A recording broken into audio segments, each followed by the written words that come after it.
do verso de número 8 ao verso de número 10, nos fala aqui da dracma perdida. Lucas 15, do verso de número 8 ao verso de número 10, passamos a leitura. Ou qual a mulher que tendo 10 dracmas, se perder uma dracma, não acende a candeia e varre a casa e busca com diligência até achar, e achando, convoca as amigas e vizinhas, dizendo: alegrai-vos comigo, porque achei a dracma perdida. Assim vos digo que alegria diante dos anjos de Deus por um pecador que se arrepende. Amém? Os irmãos se assentem. Glória a Deus. Vamos estudar a palavra de Deus. Queridos irmãos, hoje nós finalizamos a nossa série de estudo sobre a temática do Salvador em busca dos perdidos. Nós falamos em Lucas 15 a respeito da ovelha que se perdeu. Agora nós estamos tratando sobre a dracma perdida e, se possível, falaremos brevemente também sobre o filho também que se perdeu. A ovelha, ela se perde quando ela deixa o rebanho. A dracma, ela se perde dentro de casa, e o filho pródigo, ele se perde quando ele sai de casa. Hoje nós vamos falar sobre a dracma perdida, sobre a moeda que se perdeu dentro de casa. A nossa temática é que o Salvador está em busca dos perdidos, ok? Queridos, quando uma mulher ou quando uma menina judia ela se casava, o seu pai lhe dava um presente, uma espécie de dote. Os irmãos sabem o que é dote, né? Uma espécie de dote. E esse dote era exatamente as dracmas. Eram 10 dracmas. O que era uma dracma? A dracma nada mais, nada menos era do que moedas. Elas eram moedas gregas, elas eram feitas de prata, e possivelmente ela tinha a esfinge de grega ali, por se dizer. E ela era equivalente a um dia de trabalho. Então, uma dracma, ela era equivalente a um dia de trabalho. Os irmãos também vão ver outra expressão, a expressão denário. Só que o denário, ele não era uma moeda grega. O denário, ele era uma moeda romana. E também ela era equivalente a um dia de trabalho, ok? E essa dracma, ela tinha, além de um valor financeiro, ela tinha um valor sentimental para aquele que recebia essa moeda. Essa mulher, ela pegava as moedas que ela havia recebido de dote do seu pai, e ela fazia para si um diadema. O que é um diadema? É semelhante a uma coroa. Ela tomava para si essas moedas e ela customizava uma coroa, e ela envolvia essa coroa no seu turbante. Qual que era a finalidade? Por onde que ela passava, por onde ela andava, quem olhava aquela mulher com aquela coroa de dracmas na cabeça, logo sabia que aquela mulher, ela havia se casado, porque o seu pai havia dado para ela essas moedas, e ela tinha feito uma coroa, e ela se coroava com aquelas dracmas. E por onde ela andava, por onde ela passava, por onde ela ia, todos ali sabiam que ela era uma mulher casada. Dentro dessa cultura aqui, a cultura judaica, a dracma, nesse caso dessa mulher, ela representa semelhante à nossa aliança. Aonde nós vamos, onde nós passamos, os casados sabem que tem uma aliança, geralmente usada no dedo esquerdo, no dedo médio esquerdo, e ali traz uma simbologia de que uma pessoa ela é casada. O noivo geralmente é na outra mão, e aquilo tinha uma simbologia, aquilo tinha um grande sentimento, um grande valor sentimental para aquela mulher. E logo que se perdesse uma dracma daquela coroa, imagine os irmãos, se essa mulher perdesse uma dracma da sua coroa, logo aquilo seria uma grande tragédia, seria uma grande perda. Por qual motivo? Eu disse que ela tinha um valor financeiro. Por qual que era o motivo do valor financeiro? Por se algum motivo ocorresse de o marido não estar presente, aquelas dracmas, aquelas moedas, elas poderiam servir de valor para que aquela mulher pudesse se manter o período que o marido não estivesse presente. Mas não era só o valor financeiro, mas era um valor sentimental. Por quê? Porque o pai quem dava o dote, então valia-se ali de um valor extremamente profundo. Havia um valor ali para ela, uma estima, havia um apego sobre aquele item que ela havia recebido. E logo, se ela perdesse essa dracma, não era só perder algo financeiro, ela não estava só perdendo moedas, mas ela estava perdendo algo que era sentimental para ela. Então os irmãos imaginam que não era simplesmente perder uma moeda, mas era perder algo de valor. Aquela mulher sabia que aquele item tinha valor para ela, ok? Ela sabia que aquilo lá era algo de apreço, algo sentimental, algo que era igual, irmãos, um casal, ele perder uma aliança. Aquela aliança pode ser que ocorra, mas aquilo tem um valor sentimental, tem a data, o dia, a hora, né? Não se acaba tudo, é lógico, mas tem um valor, tem um apego, tem um sentimento. Então essas moedas, elas representavam um valor sentimental também. Só que o texto vai nos dizer que foi diferente da ovelha.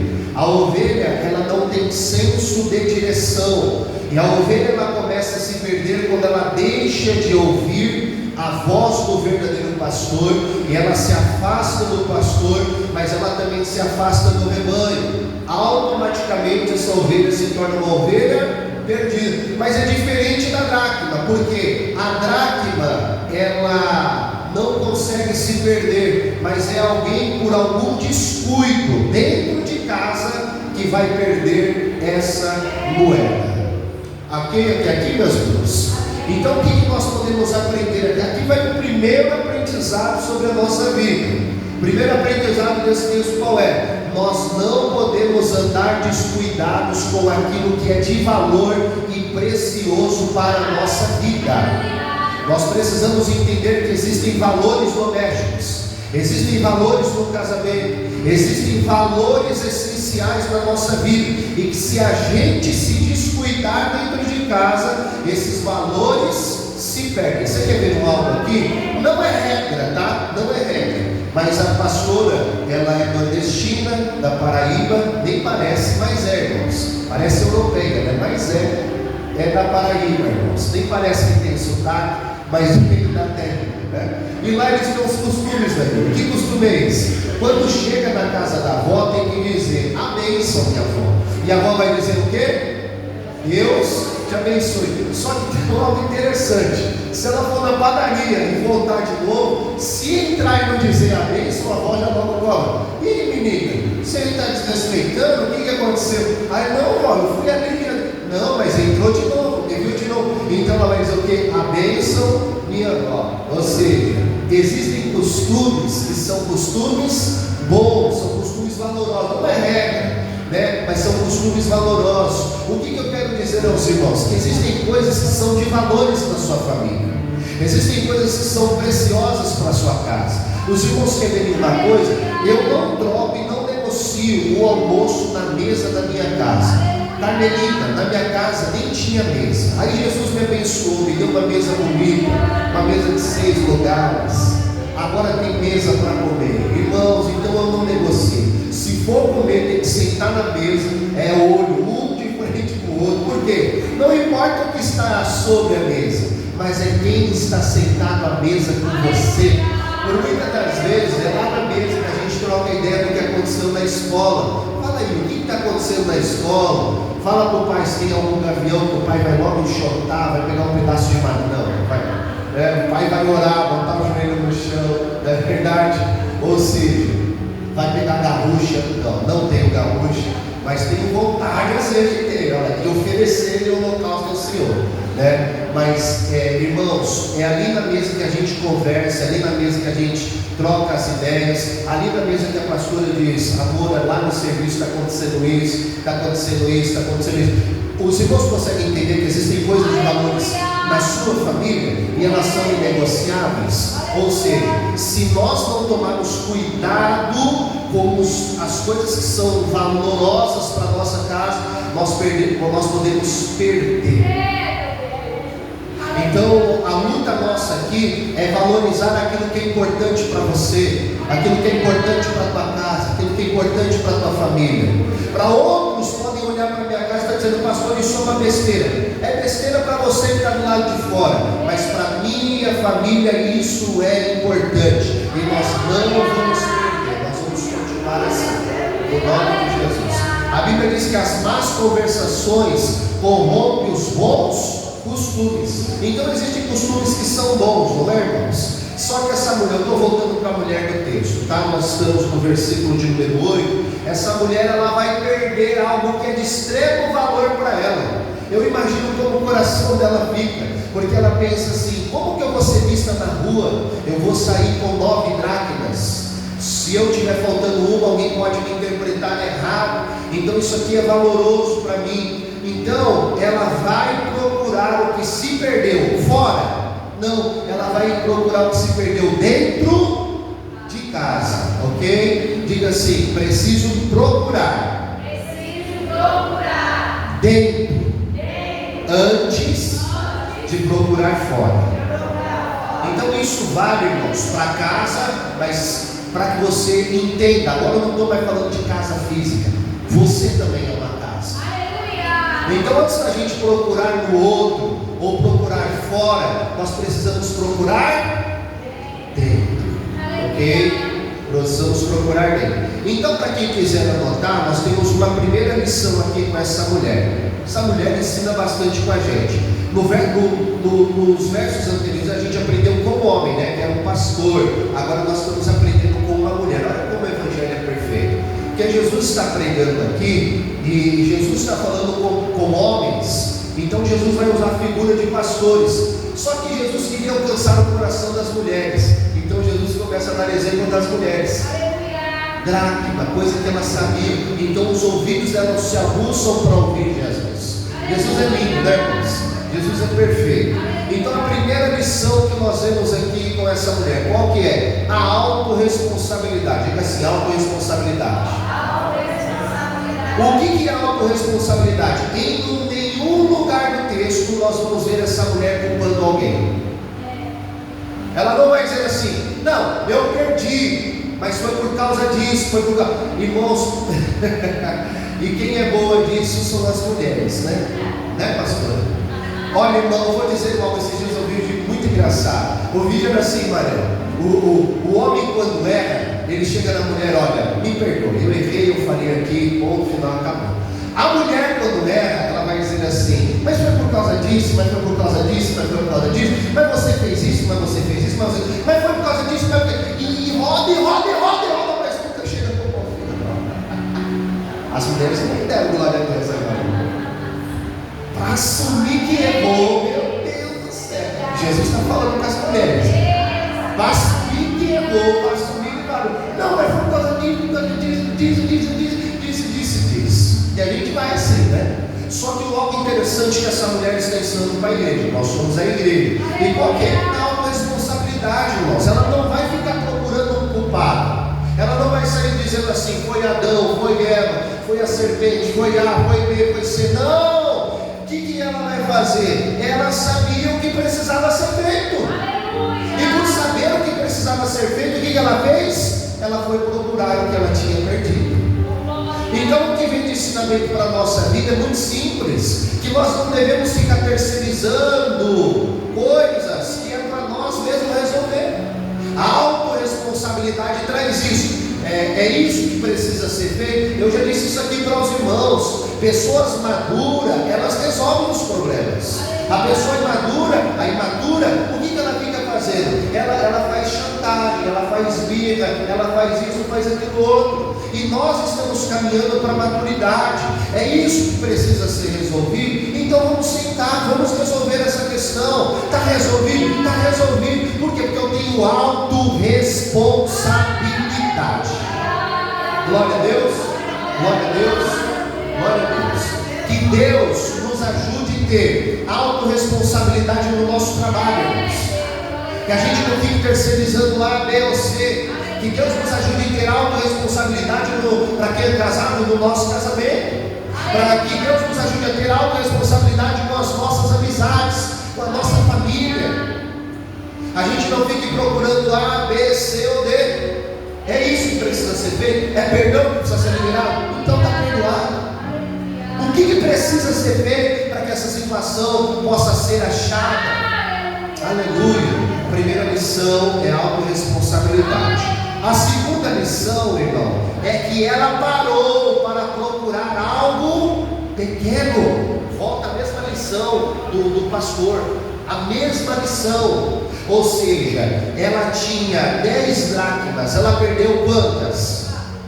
Uma dracma. O que ela poderia fazer? Rapaz, é uma dracma só, é uma moedinha só, deixa esse negócio para lá. Mas lembra que eu disse para os irmãos que essa dracma ela tinha um valor para ela?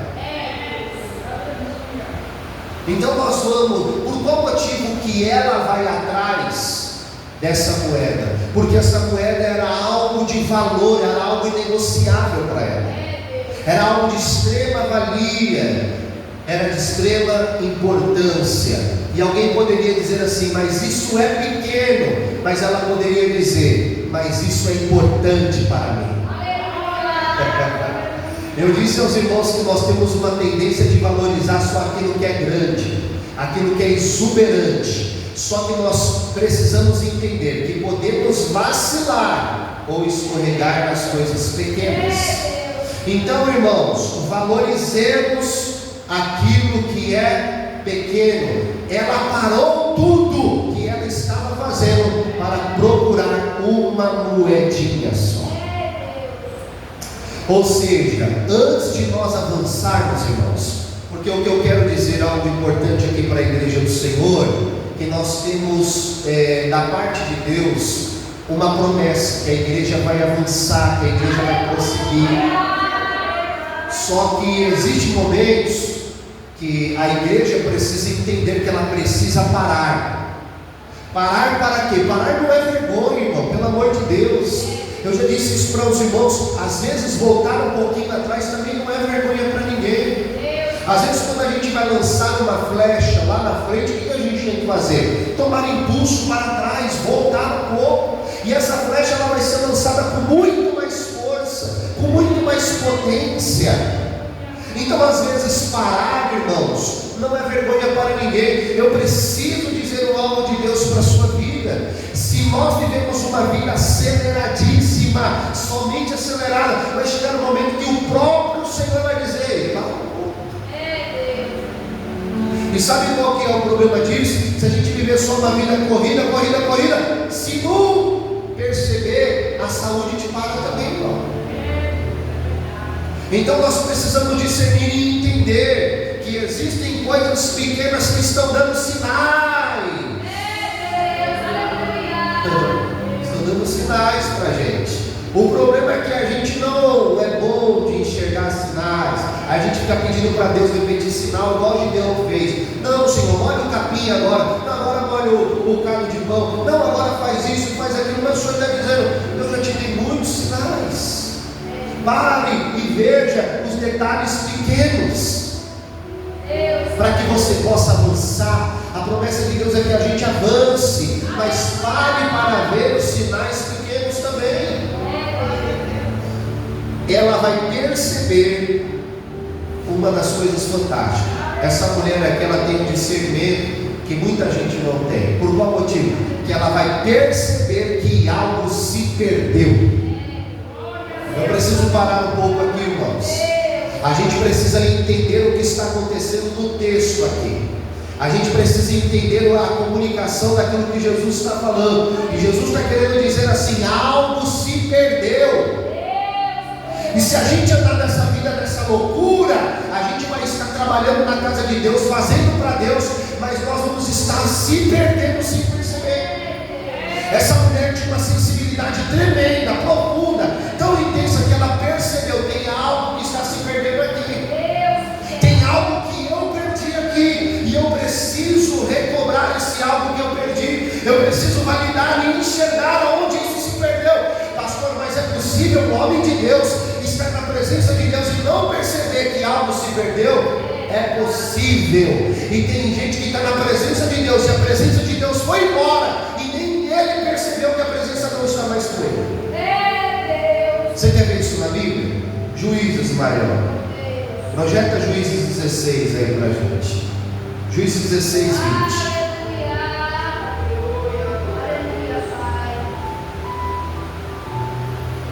Irmãos, eu estou falando sobre o Salvador que veio buscar aqueles que estavam perdidos.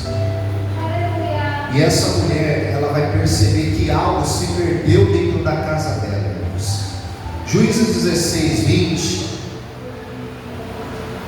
vai nos informar sobre um homem chamado Sansão.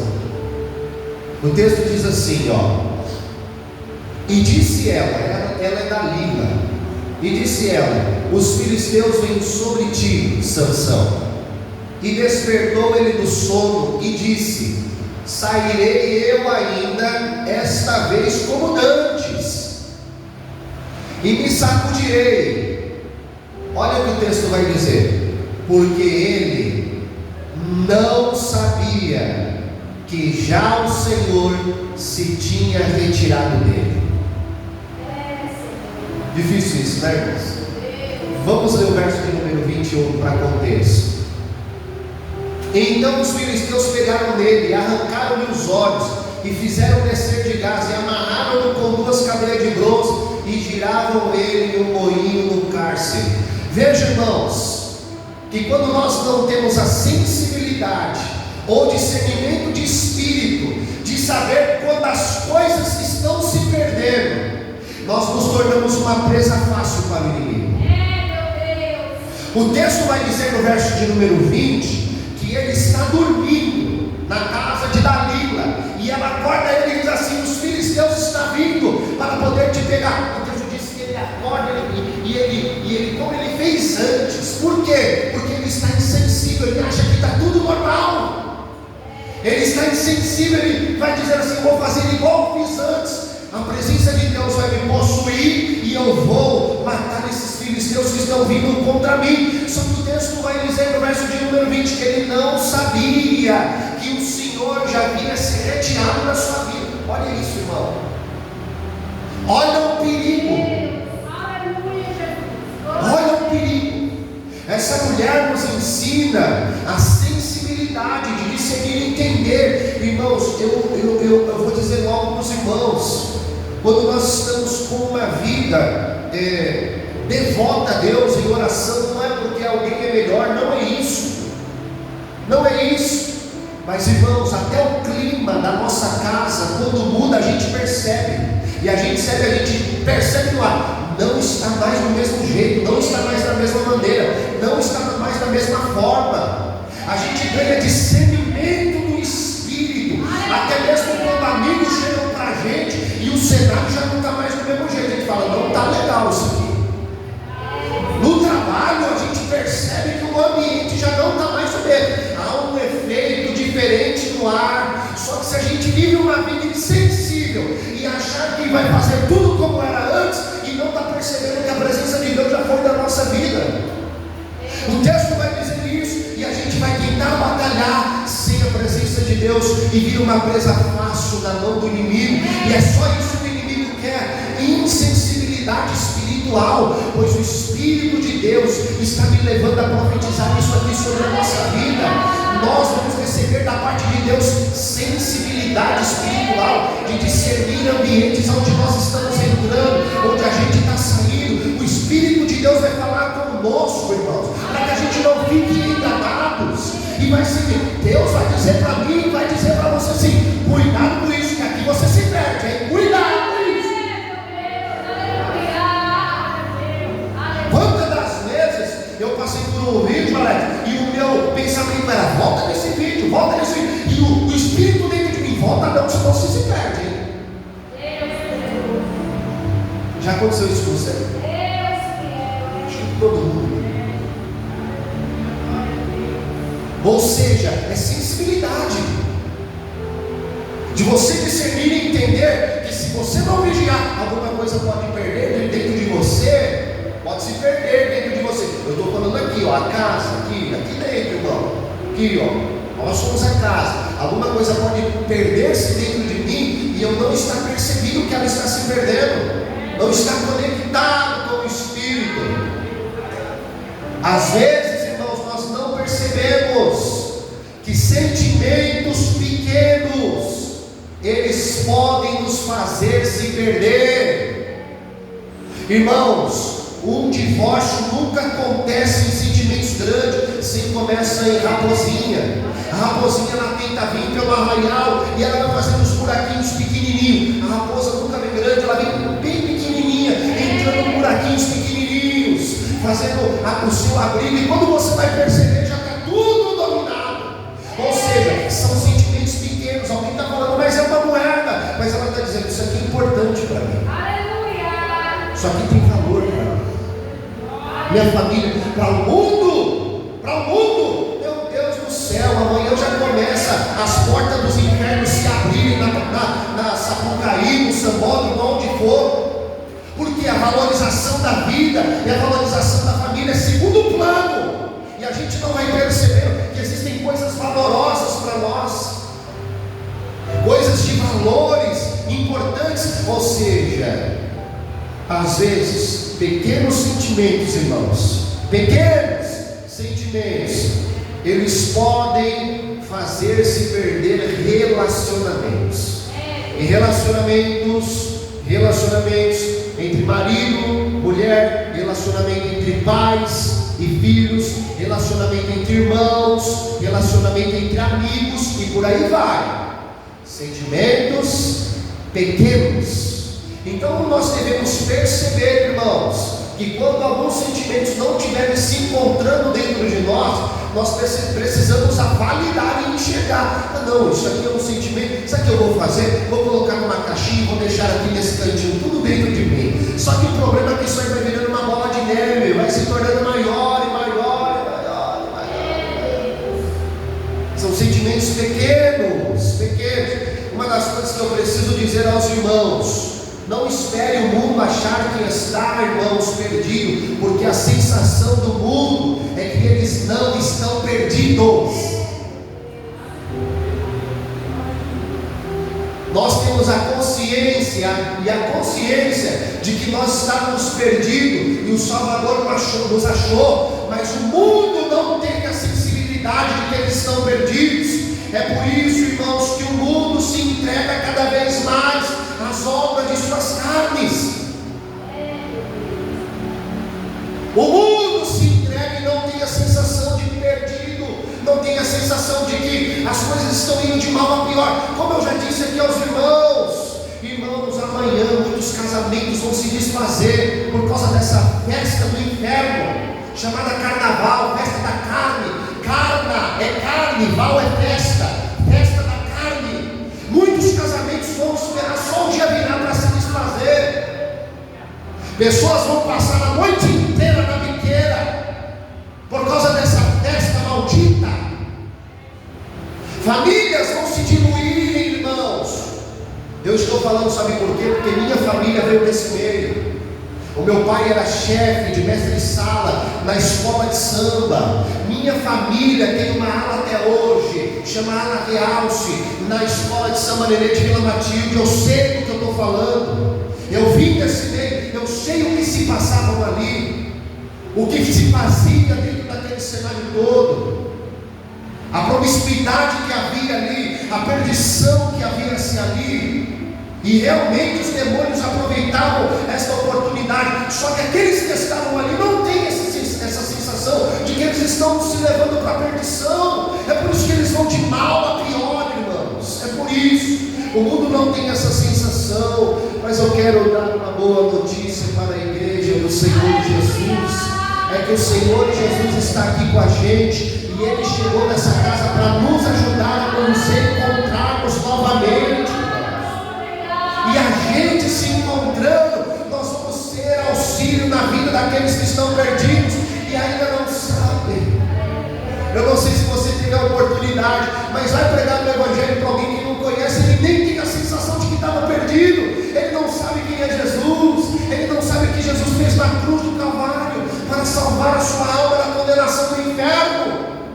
É por isso, irmãos, que Jesus está para nos ajudar a nos achar, porque um crente que está achado, ele ajuda outras pessoas a se acharem também. Por isso que a gente prega sobre casamentos restaurados, sobre famílias restauradas, sobre amizades restauradas, porque uma pessoa curada é agente de cura na vida de outras pessoas. O irmão, é horrível conversar com alguém que não está curado, irmão, é horrível. Só destila coisas ruins na nossa vida, Daniel. Só destila, Marião, coisas pessimistas na nossa vida, porque não está curado. Não estão curados. E nós precisamos discernir e entender o ambiente que a gente está. Se a pessoa vem se aconselhar ou tomar um conselho, se ela está curada ou não está curada, irmãos. A gente precisa saber que isso não acaba contaminando a nós. E se não está curada, nós precisamos ser agentes de Deus para ser cura nessas vidas. É isso que essa mulher está fazendo. Ela percebeu que algo se perdeu dentro da casa. E é isso que nós precisamos discernir e entender. Vale, irmãos, é o que eu costumo dizer, irmãos: evangelho sem confronto não é evangelho, é balela, é conversa fiada. Evangelho de verdade precisa ter confronto na nossa alma, para que a gente perceba que nós estamos perdidos. Ai de nós se Jesus não nos encontrasse na estrada dessa vida, irmãos. E essa mulher percebeu que ela perdeu algo e ela vai procurar diligentemente. Ela toma mais uma medida. Qual que é a segunda medida que ela toma? Ela vai procurar, ou ela vai resgatar aquilo que se perdeu. Eu gostaria de ler o texto agora, verso de número 8. Ou qual mulher que tendo 10 dracmas, se perder uma dracma, não acende a candeia? Diga assim, por favor, diga assim: acender a candeia. Acender a candeia. Muito bom. Qual que é a medida que essa mulher vai ter? Ela vai procurar a resgatar o que se perdeu. E qual que é a medida que ela vai ter? Ela vai acender a candeia. As casas palestinas, elas eram bastante escuras. Então, para que a pessoa pudesse enxergar dentro da casa, ela precisava acender a candeia. Irmãos, a candeia é algo muito simples. Ela é um material feito de barro. Ela lembra muito aquela lâmpada do Aladim, do gênio, sabe? Aquilo é uma candeia. Ela lembra muito aquela imagem. A candeia, ela é uma lâmpada.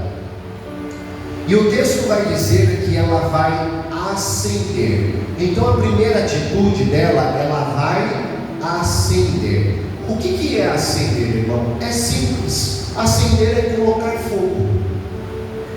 Simples. O que é acender? Ela vai colocar fogo. Eu gostaria de ler um texto para você. Mário, projeta para mim, por favor, Apocalipse 3, versículo de número 15.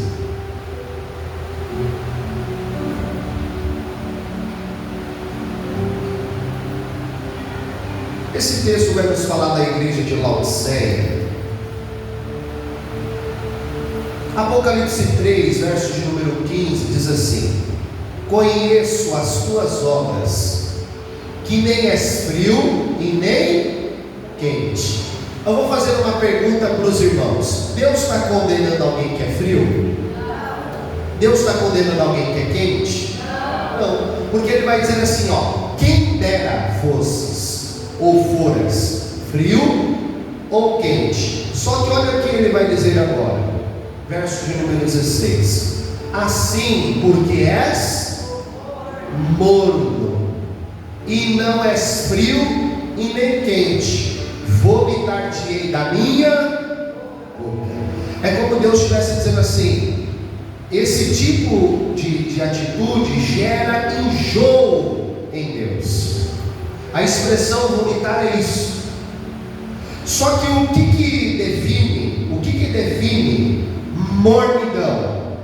Mornidão não é alguém frio que está esquentando.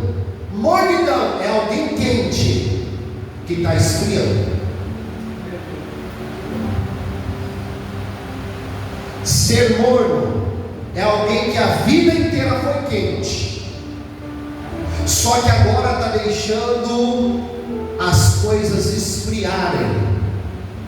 O texto vai dizer que ela vai colocar fogo,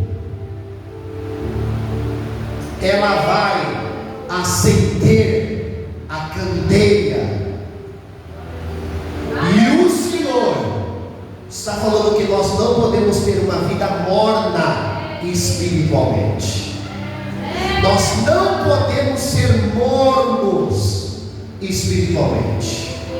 Não podemos ter mornidão sobre os nossos relacionamentos. Não devemos ser mornos no que diz respeito à nossa fé. Nós não devemos ser mornos na nossa vida de oração. Não devemos ser mornos na nossa vida de leitura bíblica. Não podemos ser mornos. Não devemos ser mornos. Olha o que o texto vai dizer. Pega isso aqui, hein? Olha o que o texto vai dizer em Mateus 24:12. E por se multiplicar a iniquidade ou a maldade, o amor de muitos. Começou no amor, irmãos. Começou quente. Só que agora está esfriando. Não tem mais amor. Só que olha o que o texto vai dizer: aquele, porém, que ficar firme até o fim, esse será salvo. Só que o texto vai dizer: por se multiplicar a maldade, o amor de muitos se esfriará. Sabe o que o texto está dizendo? Sabe o que o texto está dizendo?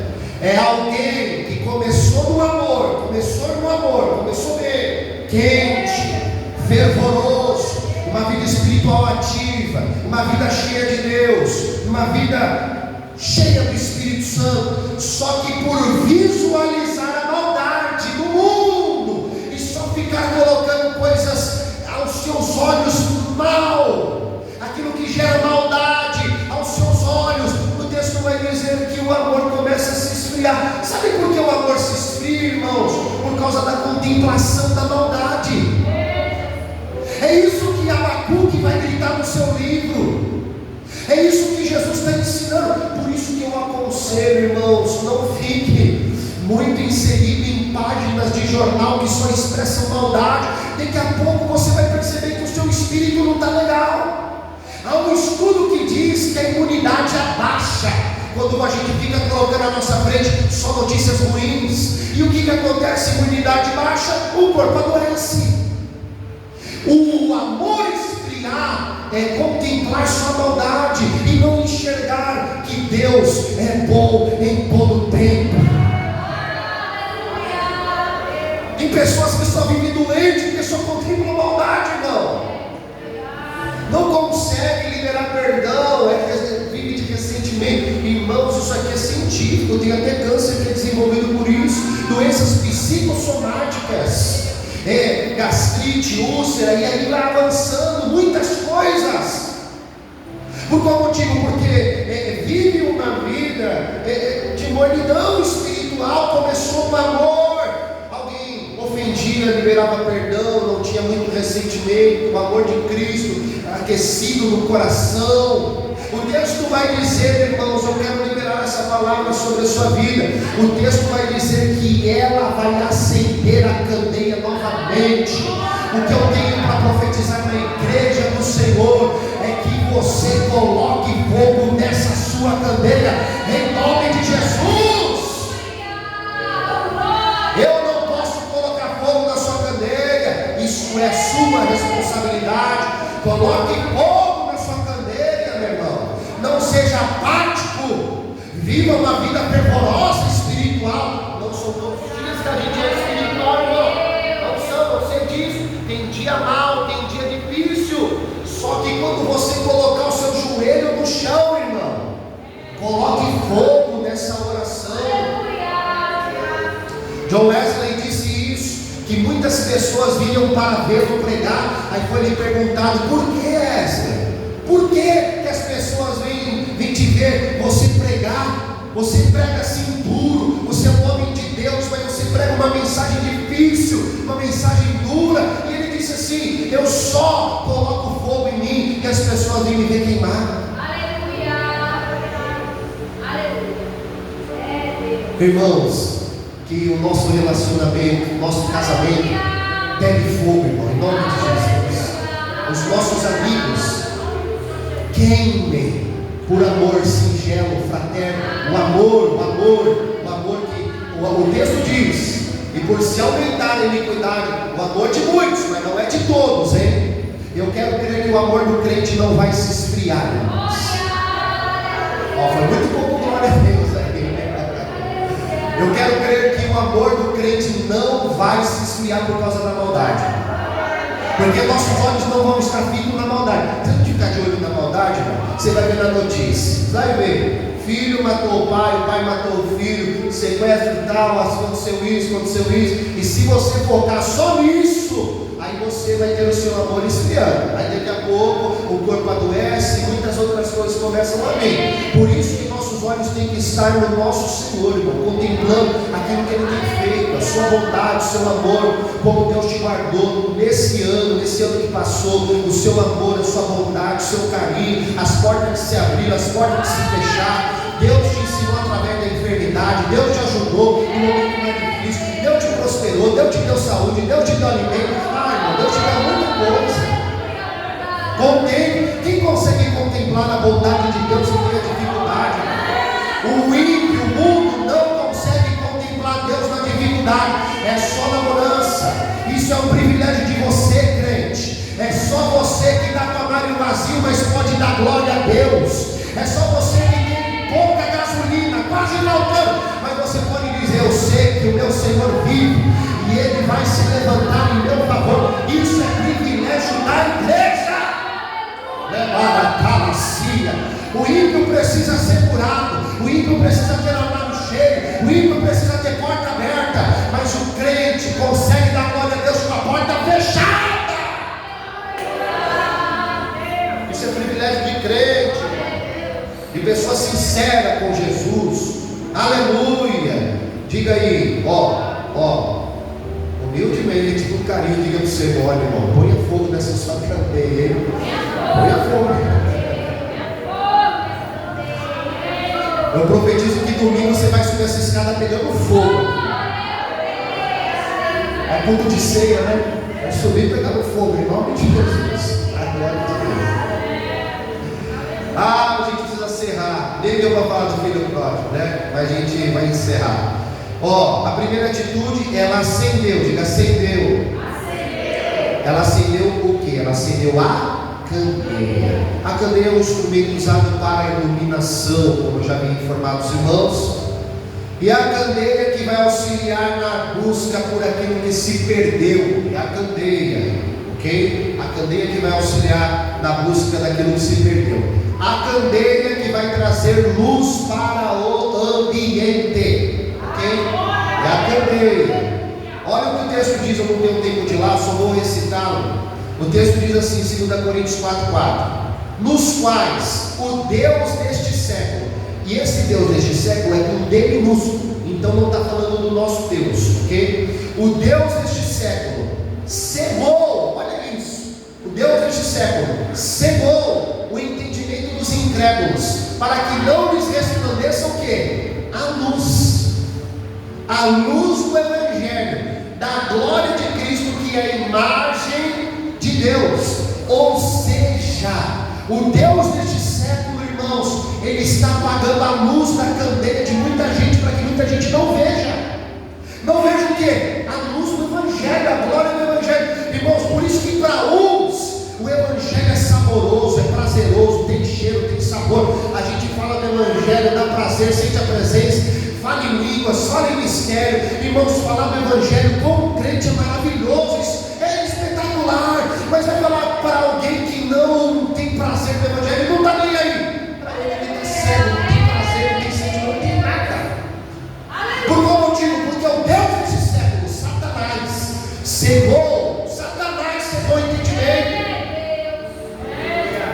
E o pior que pode acontecer não é só uma possessão demoníaca, é cegar o entendimento, que a Bíblia diz que o povo de Deus, ele perece por falta de conhecimento, e ele vem para cegar o entendimento do povo, colocar cegueira, para que o Evangelho não faça efeito. Aquilo que o Alex disse aqui no início, muitas igrejas pregando o Evangelho distorcido, é cegar o entendimento do povo, é dar para o povo o Evangelho que nem Jesus ensinou, o Evangelho sem cruz, o Evangelho sem dor. Vem para cá que você não vai ter dor.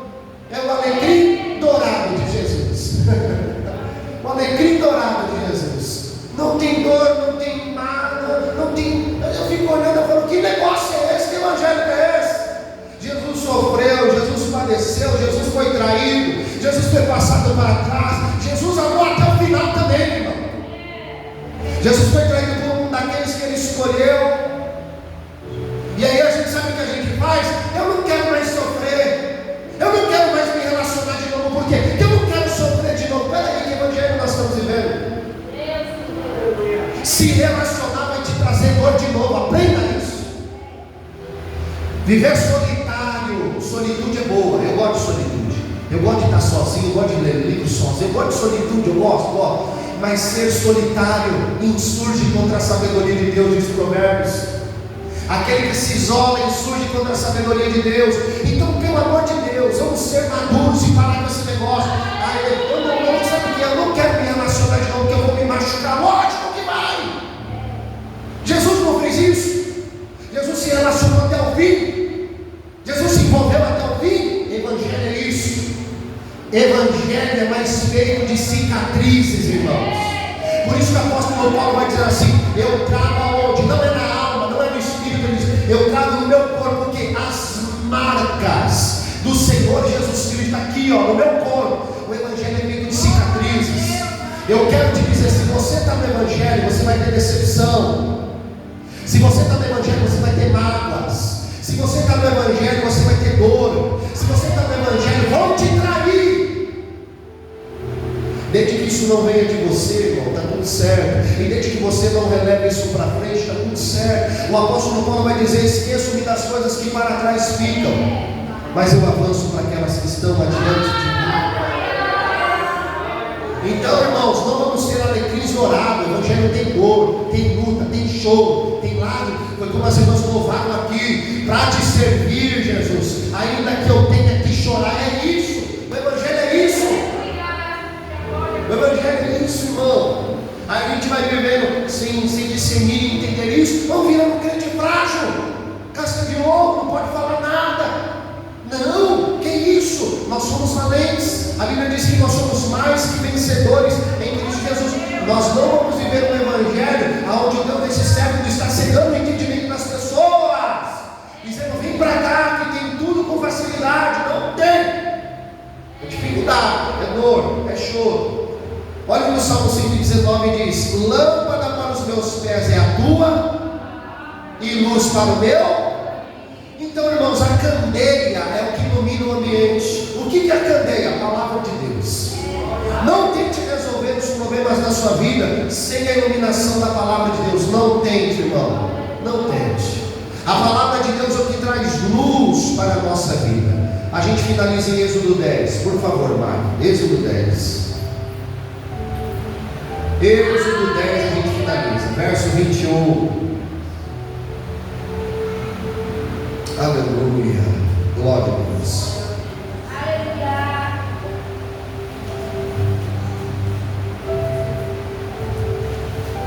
Êxodo 10, 21 diz assim: então disse o Senhor a Moisés: estende a tua mão para o céu, e virão trevas sobre a terra do Egito, trevas que se apalpem. Essa daqui, ó, é a 9ª praga, salvo engano.